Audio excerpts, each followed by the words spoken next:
How's it going? And welcome back to another edition of Poking at Oldies.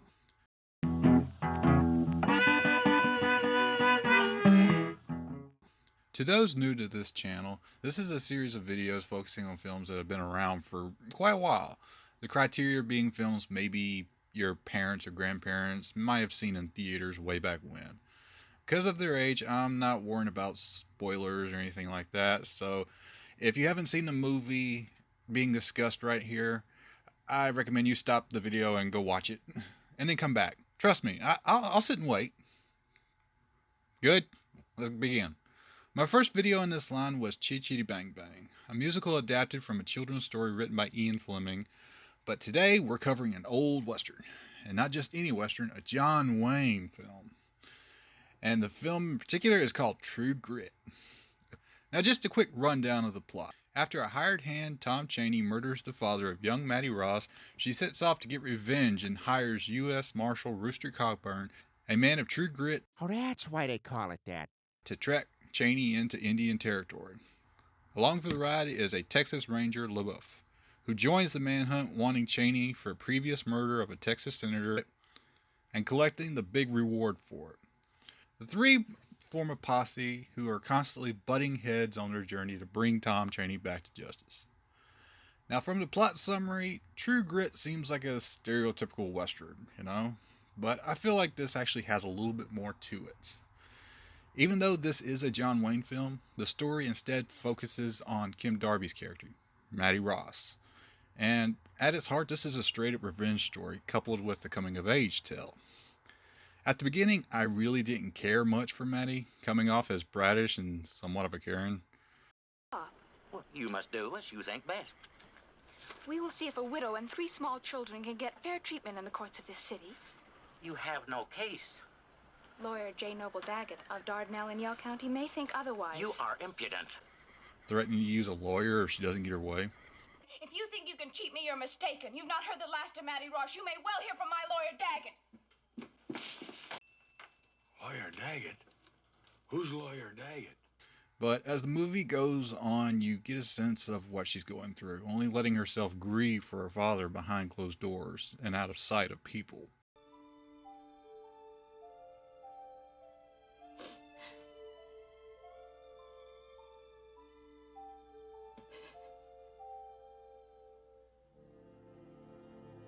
And through sheer determination, she actually won me over because nothing will stop her from getting justice for her dad.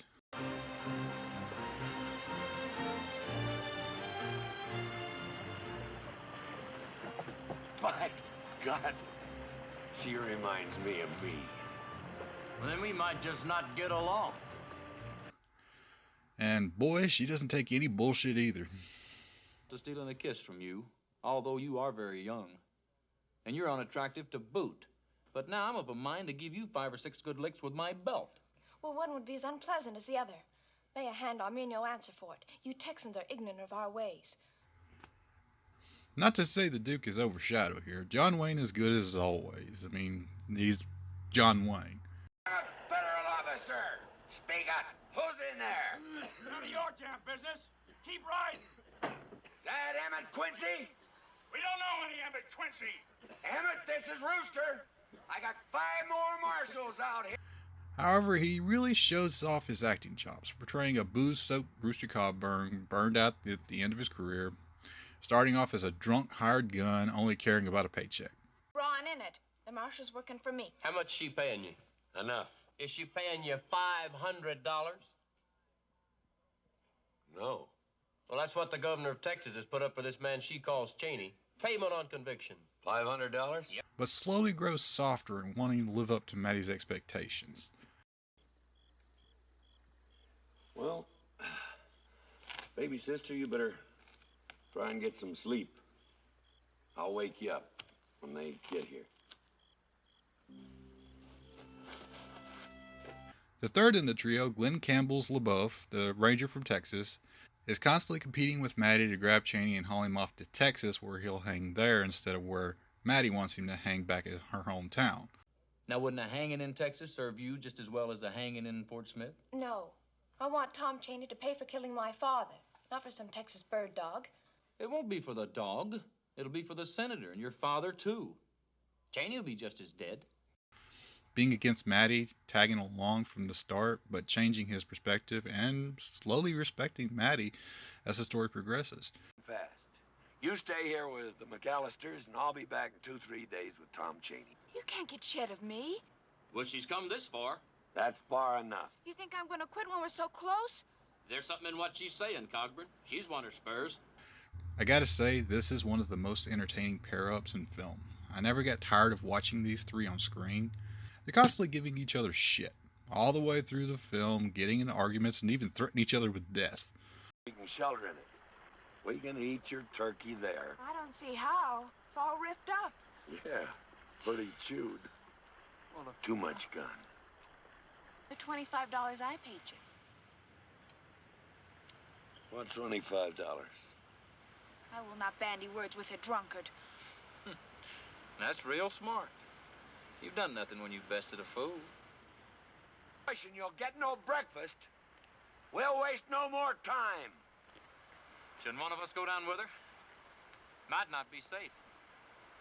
Well, safer for her than whatever she meets. Man or beast. And at one point assaulting each other.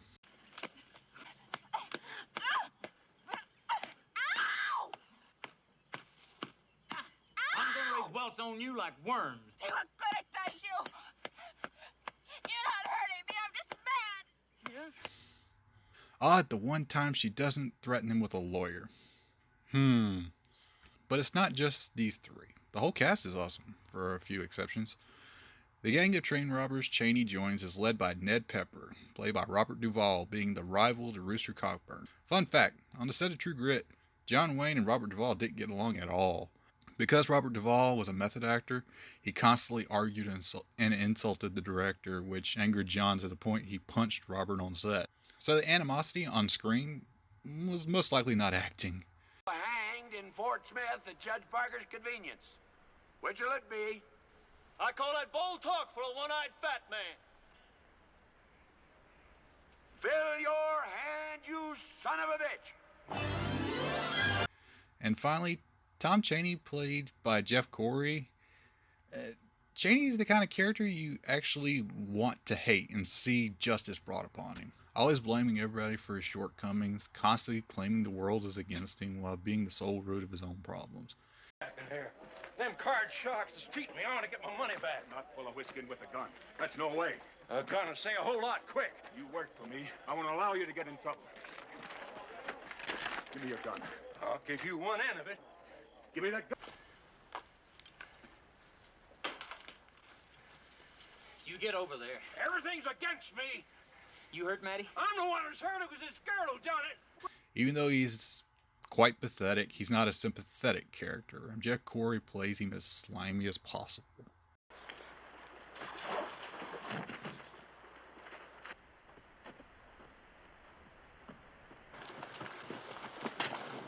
Oh! Little busybody. I'll teach you a lesson you'll never forget. The movie also bucks along at a decent pace, so when you're watching it, you don't feel that 2-hour and 12-minute runtime. Even though there are only 2 gunfights in this film, the final shootout at the end is actually one of the most iconic in Western history, even influencing sci-fi movies later down the road. Where do you think Arnold got this from? Look familiar? The climax of the film is also quite nerve-wracking.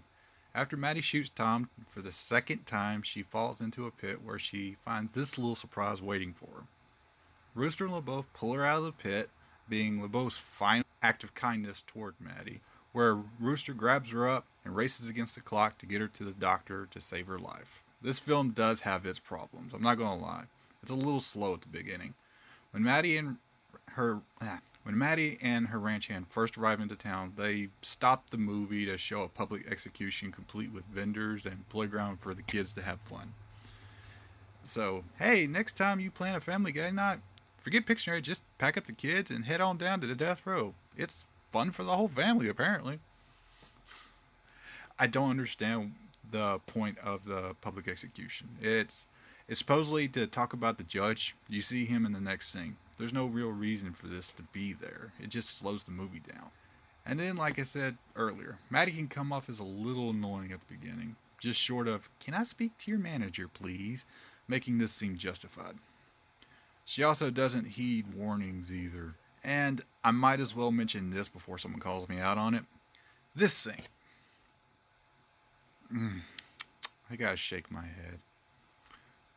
Who names a cat General Price? Just dreadful. Just dreadful, dreadful. Yes, I'm going to address the elephant in the room. The Chinese stereotype is dated and insensitive. Yeah. It's to be expected for films this old. There's no more point in dwelling on it because I see no point in beating a dead horse. After all, there's enough of those in this film. So this is the man shot Ned Pepper's horse from under him. Yeah, this is a famous horse killer from El Paso. He believes in putting everybody afoot. Says there'll be less mischief that way. Fewer horses, fewer horse thieves. Now, up front, I gotta say this. This is actually my favorite John Wayne movie. I know there are much better ones out there, so I've watched plenty of them. But this one stuck with me, and it sits firmly up there with most of my top 10 recommended movies of all time. You know, if this isn't in your bucket list, it really should be there. True Grit also has a legacy to it. It spawned a sequel simply named Rooster Cogburn. It's the only sequel that John Wayne ever starred in. I guess he really liked the character. And there's also a remake from 2010 starring Jeff Bridges. Now, normally I kind of turn my nose up at remakes, but this one was actually pretty damn good. Choosing to write the story around the revenge angle instead of the coming-of-age aspect. Changing the tone of the story to make it more grim and darker. Think less Old Yeller and more like Northman. I plan on reviewing the 2010 remake later down the road, but because that film deserves its own remake. Because that film deserves its own video in its own right. Well, that's all I really wanted to say. If you still haven't watched this film, please do. I can't recommend this movie highly enough. Please like, comment, subscribe, and all that good stuff. Have a good one. Oh, by the way, that's Dennis Hopper getting his fingers chopped off. Everybody has their beginnings.